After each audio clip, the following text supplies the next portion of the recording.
Hello everyone, welcome to Excel in education channel.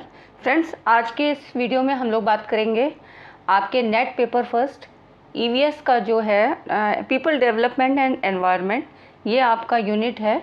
इसमें हम topic को डिस्कस करेंगे millennium development and sustainable development goals. ये net paper first की series चल रही है, तो उसमें आपका ये एक इम्पॉर्टेंट टॉपिक है जिसको आज हम कवर करेंगे। तो वीडियो को पूरा देखिएगा, बिल्कुल भी स्किप मत करिएगा, ठीक है।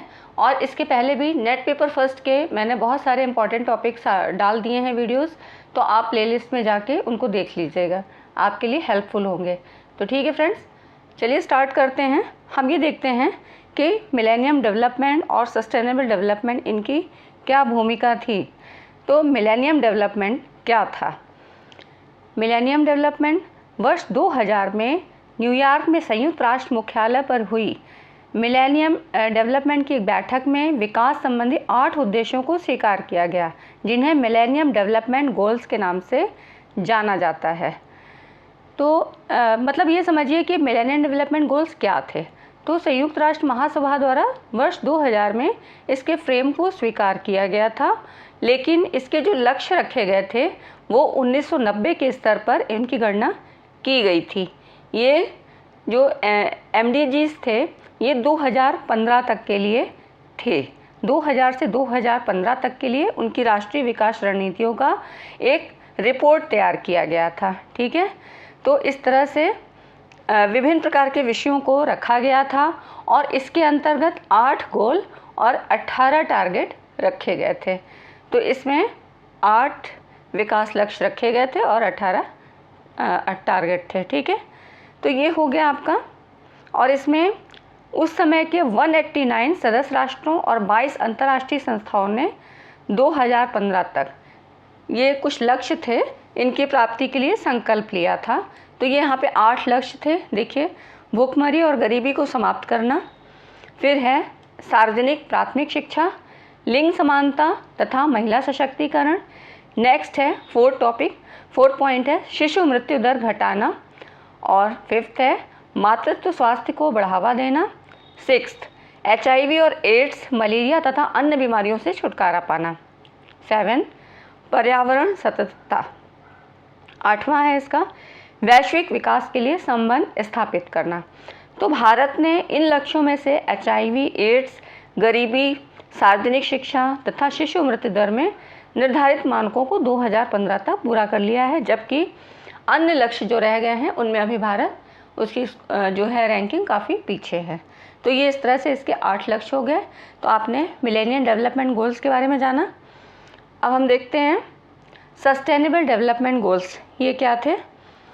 तो ये इम्पॉर्टेंट इसलिए है क्योंकि आजकल क्या होता है कि इन्वायरमेंट पे काफ़ी फोकस किया जा रहा है, उसके लिए बेहतर क्या है। तो ये सब चीज़ों को जानना इसलिए ज़रूरी होता है। और जो आपके EVS में क्वेश्चंस बनते हैं वो आपके करंट से रिलेटेड टॉपिक्स में ही बनते हैं, चाहे हायर एजुकेशन के क्वेश्चंस हो चाहे एनवायरनमेंट से संबंधित हो। तो इसलिए आपको इन सारे ही इश्यूज़ पे ध्यान देना चाहिए कि वो क्या थे, कम से कम उनके बारे में जानना चाहिए। तो आप वहाँ पर कुछ तो थोड़ा बहुत अगर आपको करना पड़ता है तो आप समझ सकते हैं कि हाँ किस टॉपिक से किस बारे में बात हो रही है, ठीक है। तो अभी तक आपने वीडियो को लाइक नहीं किया है, पसंद आती है तो लाइक ज़रूर करिए और चैनल को सब्सक्राइब करिए, ठीक है। अपने फ्रेंड्स में शेयर भी करिए। सस्टेनेबल डेवलपमेंट गोल्स क्या होता है, क्या जो ये इसको कहते हैं सतत विकास। तो सतत विकास की अवधारणा इस बात पर आधारित है कि विकास गतिविधियों के माध्यम से वर्तमान पीढ़ियों की आर्थिक और सामाजिक स्थितियों को सुधारने के प्रयासों को भविष्य की पीढ़ियों की क्षमता से समझौता नहीं करना चाहिए। मतलब इसको ऐसे समझते हैं कि जैसे पर्यावरण तथा विकास पर विश्व आयोग 1983 के अंतर्गत बर्टलैंड एक कमीशन था। इसके द्वारा एक रिपोर्ट जारी की गई थी 1987 के अनुसार। तो इसमें इसकी परिभाषा क्या दी गई थी कि आने वाली पीढ़ी की अपनी आवश्यकताओं को पूरा करने की क्षमता से समझौता किए बिना वर्तमान पीढ़ी की आवश्यकताओं को पूरा करने हेतु विकास ही सतत विकास है। अगर सतत विकास आपसे पूछा जाए तो ये इसकी परिभाषा के अकॉर्डिंग ही आपको बताना है, ठीक है। अब सतत विकास के संघटक क्या होते हैं, मतलब कंपोनेंट्स क्या होते हैं, तो बस आपको बहुत ज़्यादा डीप नहीं जाना है। उसमें 3 होते हैं, पर्यावरण, अर्थव्यवस्था और समाज। ठीक है, तो ये हो गया आपका सस्टेनेबल डेवलपमेंट गोल और सतत विकास जो आपने समझा। अब सतत विकास मतलब SDG क्यों लाने की उसको आवश्यकता पड़ी, क्योंकि जो ये था आपका मिलेनियम डेवलपमेंट गोल जो था, इसकी अवधि 2015 में ख़त्म हो गई थी। तो पर्यावरण सुरक्षा के साथ मानव विकास हेतु आगे बढ़ाने के लिए इस नीति को लाना पड़ा। तो सस्टेनेबल डेवलपमेंट गोल इसी तरह से हमारे बीच में आया है। ठीक है, तो यहाँ पर ये सस्टेनेबल डेवलपमेंट गोल, यहाँ पर देखिए संयुक्त राष्ट्र महासभा ने, इसकी थोड़ी हिस्ट्री जान लेते हैं, अपने 70वें अधिवेशन में अगले 15 वर्षों के लिए ये सतत विकास लक्ष्यों पर विचार किया और जनवरी 2016 से 17 जो है सहस्त्राब्दी विकास लक्ष्य अस्तित्व में आए। तो इसमें क्या था, उसमें 8 गोल रखे गए थे। ठीक है, मिलेनियम डेवलपमेंट में 8 लक्ष्यों की बात की गई थी, लेकिन सस्टेनेबल डेवलपमेंट जो जनवरी 2016 से आया, इसमें 17 विकास लक्ष्यों के विचार में लाया गया।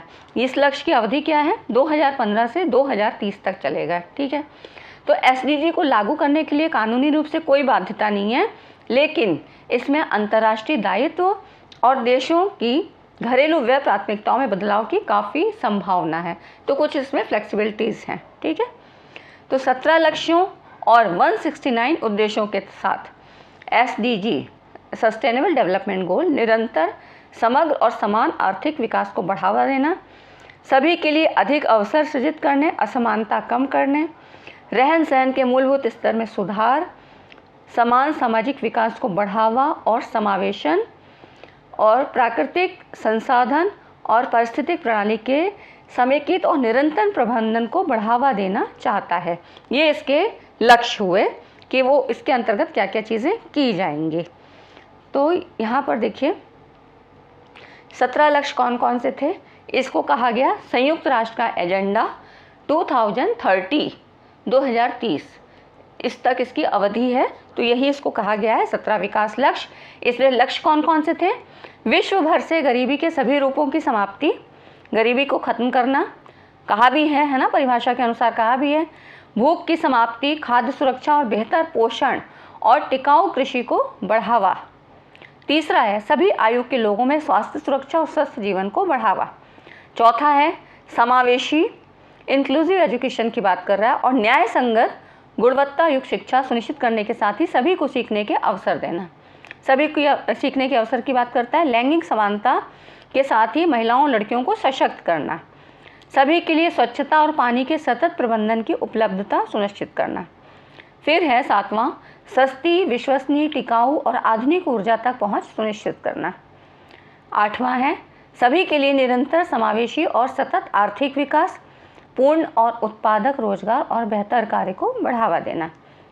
9th है लचीले बुनियादी ढांचे, समावेशी और सतत औद्योगिकरण को बढ़ावा। ये आप ध्यान से देख लीजिएगा कौन कौन से टारगेट रखे गए हैं, क्योंकि आपका जो क्वेश्चन बनेगा वो 4 ऑप्शन में से एक को बोलेगा कि इनमें से कौन सा नहीं है।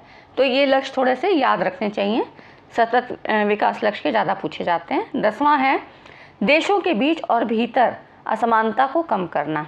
फिर 11वां है सुरक्षित, लचीले और टिकाऊ शहर और मानव बस्तियों का निर्माण। 12वां इसका स्थायी खपत और उत्पादन पैटर्न को सुनिश्चित करना। 13वां है क्लाइमेट चेंज और उसके प्रभावों से निपटने के लिए तत्काल कार्यवाही करना, है ना। बहुत सारे कृषि के इश्यूज होते हैं जलवायु परिवर्तन के कारण, तो इन सब के लिए जो है उसके लिए तैयार रहना। 14वां है 14 स्थायी सतत विकास के लिए महासागर, सागर और सागरी संसाधनों का संरक्षण और उपयोग। क्योंकि सतत विकास की बात कर रहे हैं तो इसलिए इनका कंजर्वेशन, जो भी नेचुरल रिसोर्सेज हैं इनको कंजर्व करना और उपयोग। सतत उपयोग को बढ़ावा देने वाली स्थलीय पारिस्थितिक प्रणाली, सुरक्षित जंगल, भूमि शरण और जैव विविधता के बढ़ते नुकसान को रोकने का प्रयास करना। 16वां है सतत विकास के लिए शांतिपूर्ण और समावेशी समितियों को बढ़ावा देने के साथ ही सभी स्तरों पर इन्हें प्रभावी उत्तरदायी बनाना। ताकि सभी के लिए न्याय सुनिश्चित हो सके। 17वां और अंतिम है इसका, सतत विकास के लिए वैश्विक भागीदारी को पुनर्जीवित करने के अतिरिक्त कार्यान्वयन के साधनों को शक्तिशाली बनाना। तो इस तरह से इसका निष्कर्ष हुआ कि सतत विकास लक्ष्यों का मुख्य उद्देश्य विश्व से गरीबी को पूर्णतः खत्म करना तथा सभी समाजों में सामाजिक न्याय व पूर्ण समानता स्थापित करना। मतलब एक मोटा मोटा हम निष्कर्ष निकालते हैं वो यही निकला है। आगे इसके बारे में देखिए। SDG में विकास के आर्थिक, सामाजिक और पर्यावरण संबंधी आयाम आए तो बात को समाहित किया गया है। इसका उद्देश्य क्या है? सबका साथ सबका विकास, ये इसका उद्देश्य है। इसकी मूल भावना के साथ बदलते विश्व में गरीबी का उन्मूलन और समृद्धि को बढ़ावा देना है। इनमें सर्वाधिक उद्देश्य वातावरण से संबंधित है, क्योंकि हम वातावरण को कंजर्व करने की बात कर रहे हैं, सुरक्षित रखने की बात कर रहे हैं।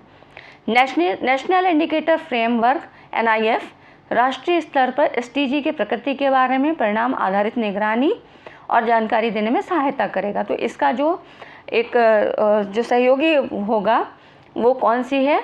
NIF, नेशनल इंडिकेटर फ्रेमवर्क, ये इसके बारे में जानकारी देगा।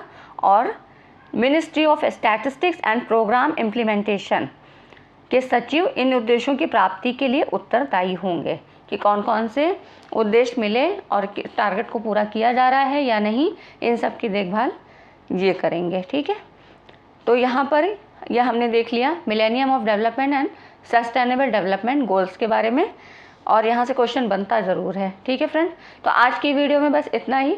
वीडियो पसंद आई है तो लाइक ज़रूर करिएगा और चैनल को सब्सक्राइब करिए। ठीक है, अपने फ्रेंड्स के बीच में शेयर करिए, चैनल पे बने रहिए। Thanks for watching this video.